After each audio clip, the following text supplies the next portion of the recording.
Doutora Sandra, não é bem assim, Daniotti. Tudo Olá, bem, linda? Regina, tudo bem? Eu falo que esse programa só Boa tem mulher tarde. bonita. Ai, obrigada, Olha, Regina. é de uma para outra, enche os Que olhos. beleza, né? Obrigada por ter vindo, viu? Eu que agradeço o convite, viu? Sempre. Sempre, sempre. Afinal de contas, a gente precisa entender direito. Com certeza, vamos entender direito. Doutora Sandra, a pauta hoje é sobre guarda e alimentação, ou E seja... alimentos. Isso, exato. briga Então de lá. casal. Então vamos lá. É importante saber que a guarda, quem detém a guarda, não necessariamente um único, ou o pai ou a mãe, porque hoje nós temos a relação homoafetiva.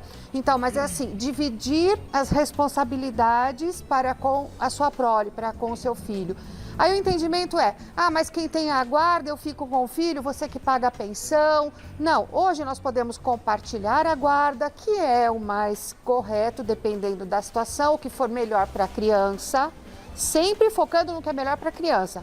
Mas as responsabilidades divididas, inclusive hoje a pensão, é aquele que paga, aquele que necessita e pode se dividir isso dependendo da condição. Então, às vezes, não só o pai, não só a mãe, pode se dividir, inclusive, essa questão.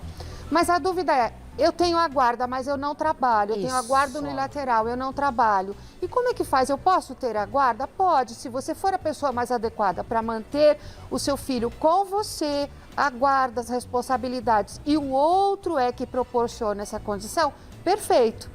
Então, sempre focando no que é melhor para a criança. E a criança não é nem moeda de troca, nem motivo de barganha. Com certeza, porque as pessoas confundem as coisas. Assim, olha, eu quero a guarda para mim porque aí eu não tenho que pagar a pensão. Isso. Não, não é bem assim. Não é? Ah, viu? Não é bem porque, assim. às vezes, a pessoa quer a guarda, mas não tem tempo para cuidar, não assume as responsabilidades, não atende às necessidades básicas da criança. Sempre o foco à criança. Compartilhar significa não dividir a criança, mas somar esforços para organizar muito melhor a vida do seu filho. Perfeito. Vamos às perguntas do pessoal de casa? Primeira pergunta da Sara.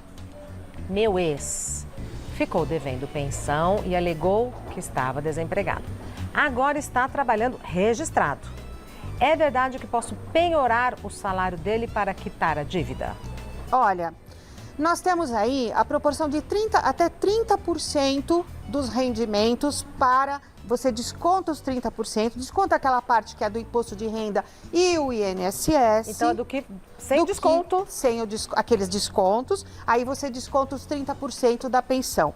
Porém, me diz assim, ficou desempregado, precisa ver se no acordo, no caso de desempregado, tinha que pagar alguma coisa. Porque para a criança não importa, vai ficar desempregado e não vai pagar mais. Não existe isso, não vai deixar de comer porque o pai ou a mãe está desempregado, certo? Então, assim, olha, no caso de desemprego, 1/3 do salário ou um salário mínimo, mas voltou a trabalhar, então tome a providência de oficiar a empresa, de comunicar a empresa. Oficiar significa comunicar através de um ofício judicial. Parte que está... Que recebendo, tá? Pensa sempre isso, então tome a iniciativa de comunicar para que haja esse desconto. Mas aí, então ficou para trás aqueles valores lá. Eu posso buscar isso? Pode, até 50%, veja, desconta aqueles 30% e mais os 20% compensando os atrasados, tá? Então, é possível nessas condições. É possível penhorar, inclusive, fundo de garantia e outras situações mais. E se a pessoa volta a trabalhar e não registrado e não comunica? Exatamente. Fala, não, eu não estou trabalhando ainda. Isso, tá e aí muito continua pagando 1/3 do salário, o salário que é um valor paga nada, inferior ao que seria devido. Por isso é que eu digo, Regina, então o direito não acolhe aquele que dorme. Não adianta você falar assim, olha, eu quero fazer uma poupança. O direito não acolhe aquele que dorme. Porque antigamente você escutava as mães dizendo assim, mas eu estou fazendo uma poupança, deixa ele, porque está somando esse valor e eu vou executar tudo. Não, hoje em dia não é bem assim, porque se você já viveu sem, então por que não executou? Então existe uma prescrição, existe um tempo para você executar. Então, é possível que você oficia. Mas eu não tenho esse ofício. Vai lá no processo que você fez de alimentos, onde houve a comunicação para a empresa para os descontos e comunica essa nova empresa tá? Dizendo, olha, ele está trabalhando sim e eu quero esses descontos. E aí a empresa é obrigada a fazer os descontos e depositar na conta que você mencionar. Então, para tudo isso, tem que estar tudo certinho no papel, não pode ser um acordo de boca. Então, Não. somos casadas. Aí a Exato. gente separa, você começa a trabalhar, eu não sei, tem que estar tudo no papel, exatamente. Então, é aquilo que eu sempre falo. Tudo quando você vai se divorciar, não faz que eu vou pagar, vamos colocar um salário mínimo, mas eu assumo as despesas à parte, escola, transporte, etc. Quando chega na hora, Regina, é uma confusão, porque diz assim, olha, doutora, ele não quer pagar o transporte escolar, porque ele disse que é obrigação minha. Ele não quer isso, aquilo. Aí diz assim, não, mas eu vou executar, mas escuta, e o acordo? O acordo está aqui. Assinado. Assinado. É o contrário também procede. Tipo, eu me comprometi a pagar 10 salários mínimos. Mas houve uma diminuição, eu me casei de novo, ou tive outro filho, ou decidi que meus filhos não precisam dos 10 salários, e eu, por conta e risco, diminuo para 5. E ó, tá bom para você? Ela diz, sim, tá certo, tá bom, vamos levando assim. Só que depois ela diz assim, não, mas o acordo era de 10. O que vale é o acordo, assinado. Aí vai executar. Não, mas ela disse para mim que concordava. Tá valendo? Não, não tá valendo. Perfeito. Porque em muitas situações o acordo é só verbal, né? Verbal. Verbal não vale. Isso, vale não vale. Assinado. Exato, Regina. Já venho, doutora. Vamos continuar a nossa conversa com a doutora Sandra Daniotti sobre guarda e alimentação. Ou seja, pensão. Pensão. Pensão exatamente. alimentícia. Não chama mais pensão alimentícia? Sim, chama. Pensão alimentícia, alimentos. O que é importante é pagar. Exatamente. O importante é manter em dia. Cumprir. Verônica, meus filhos são maiores de idade, fazem faculdade e quero saber se têm direito à pensão e infelizmente o pai não os visita. Posso também processá-lo por isso? Olha, veja só, a questão das visitas é um direito que a criança tem da convivência com o pai. Mas é uma obrigação do pai? Então, se está programado, se está no papel que as visitas serão a cada 15 dias ou como eles estabelecerem, elas devem ser cumpridas. O que nós temos grande dificuldade é quando os filhos são maiores. Que é o caso. Então, eles já têm atividades, faculdade. Agora, eu vejo situação de pais que têm um bom relacionamento com a mãe, né, ou outro pai, ou, né, como for, e com os filhos. Esse relacionamento, desde pequeno, já estabelece que naquela data da semana, no dia da semana, você vai ter o direito de convivência com o outro que não está com você, que você não reside. E a criança já coloca isso na agenda mental dela. Toda terça? Toda terça, toda quarta, ou terça e quinta jantar, cada 15 dias. Meu pai vem me buscar na sexta, me devolve no domingo, ou me devolve na escola na segunda-feira. Ele já vai naquela rotina e já fica comum para ele. Então, veja, ele já vai crescer desse jeito e os próprios filhos pedem. Agora, quando o pai ou a mãe é completamente ausente, não tem essa rotina, não busca os filhos, não se interessa pelos filhos. É como a gente diz, a obrigação tem, o amor, aquela presença, é difícil de obrigar, não é? Porque se vai gerar essa carência, essa dificuldade, quando chegar numa maioridade, não vai buscar. E aí vai dizer, meus filhos não se lembram de mim. Então, assim, pode processar? Aí os filhos são maiores, não é a mãe que pode processar. Os filhos, eventualmente, podem processar por abandono. Não é? Agora, então a visita é uma questão dos filhos, neste caso, que já são adultos. E a pensão? A pensão é obrigatório até o final do curso superior, ou vamos dizer até os 24 anos, a jurisprudência já pacificou nesse sentido, ou até o final do curso, é obrigado a pagar. Não faz curso até 24 anos? Não, se não faz curso, a maioridade no nosso Código Civil é até os 18. Ah, então se não estuda, porque tem a geração neném, né? É, exatamente. Nem estuda, nem trabalha. Não tem direito à pensão. Exato. A partir dos 18. Então, quando você vai fazer a defesa de um devedor de pensão, tá? Ele diz assim, doutora, mas ele não estuda. Eu disse, você tem certeza disso? Então, tá. Ah, mas se matriculou numa escola, mas não frequenta. Então, às vezes, tá? Existe, a gente não vai preservar a má-fé, a gente vai sempre orientar no bom sentido. Então, assim, se matriculou e não frequenta, então, vai até a faculdade, pede uma certidão de frequência e demonstra que não frequenta. que trancou a matrícula, porque há casos, infelizmente, que faz a matrícula para manter a pensão, depois tranca, depois volta. Tudo, né? Pois é, Regina, então a gente não tem que favorecer a má-fé, a gente tem que trabalhar com o que é certo.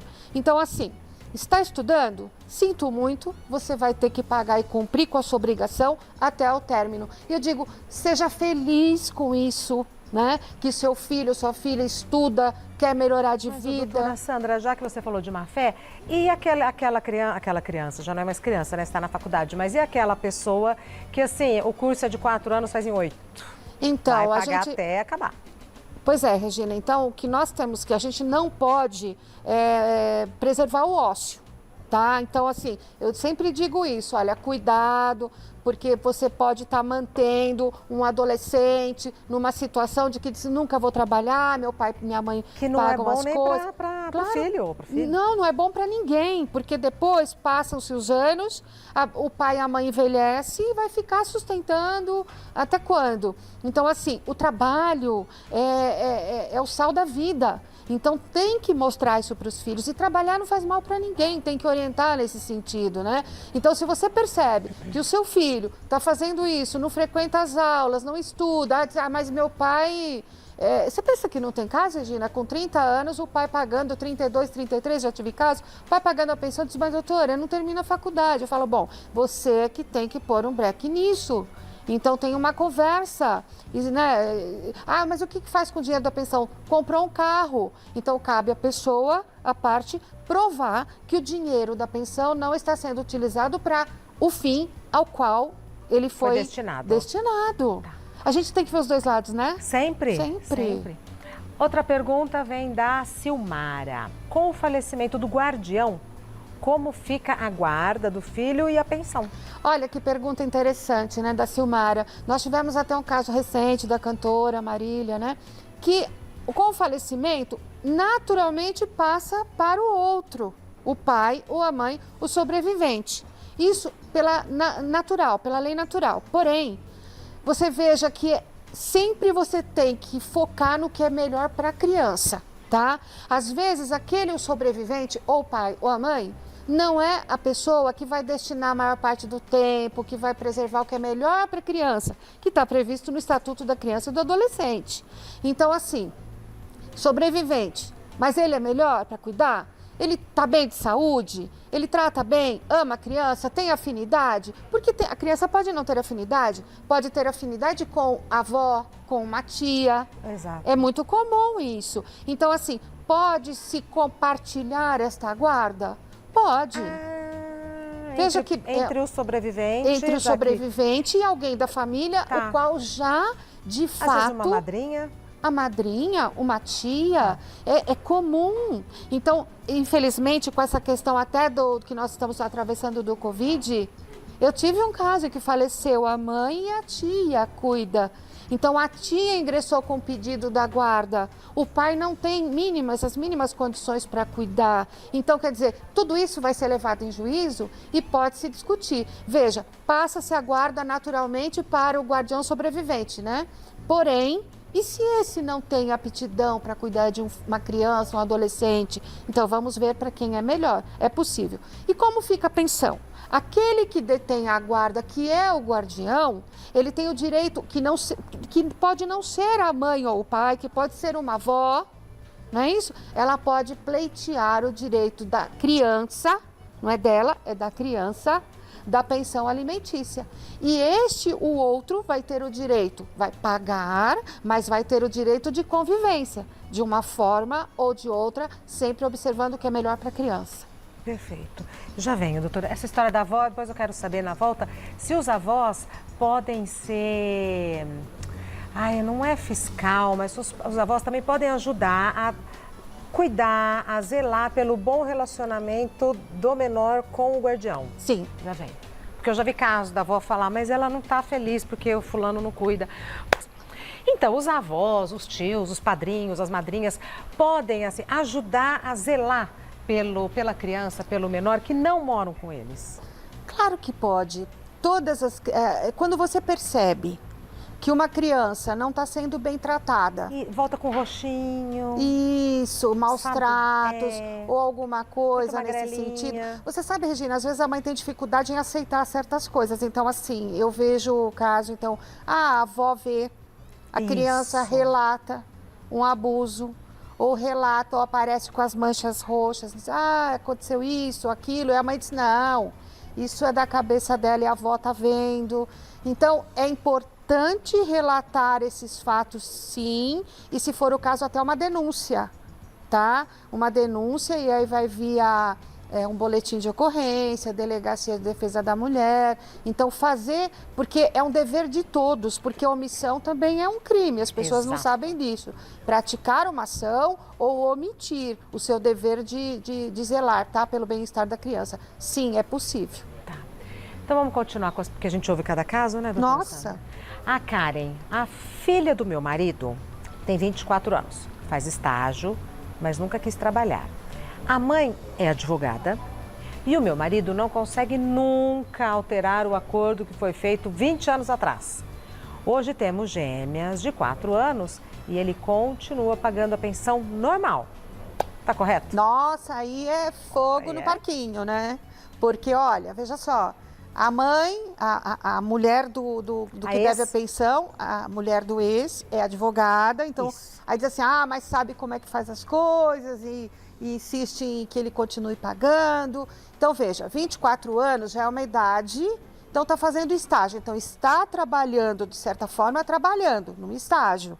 Não tem a remuneração como se tivesse já concluído o curso, um diploma, a gente não sabe exatamente qual o curso.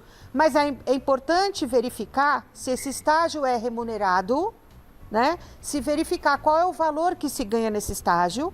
E o acordo feito há 20 anos atrás, Regina, muita água passou por debaixo da ponte, muita coisa se modificou. Então é possível pedir o quê? Uma modificação desse acordo. Mesmo porque hoje ela narra que tem filhas gêmeas de 4 anos e que a gente sabe que as despesas não são poucas, não é isso? Então mudou toda a estrutura, uma nova família, novos filhos, então deve-se pedir uma modificação, sim. E às vezes um estágio remunerado também é um motivo, né? Quem pode pedir aí? A própria Karen ou o marido dela que é pai de todas as meninas? O pai. Ela não pode? Não, é então, o pai que é a parte legítima, é ele que é o devedor da pensão. E se ele fala que está pagando e não está? Bom, aí não é? Porque já tudo é uma situação, tudo é possível acontecer, exatamente. Ele fala que está pagando a pensão, mas de repente não está. Por isso que sempre que eu falo, conversar olhando olho no olho e cadê os documentos? Você está pagando? Cadê os recibos? Tem desconto em folha? Cadê o desconto? Porque numa revisão, uma revisional de alimentos, tem que constar tudo isso.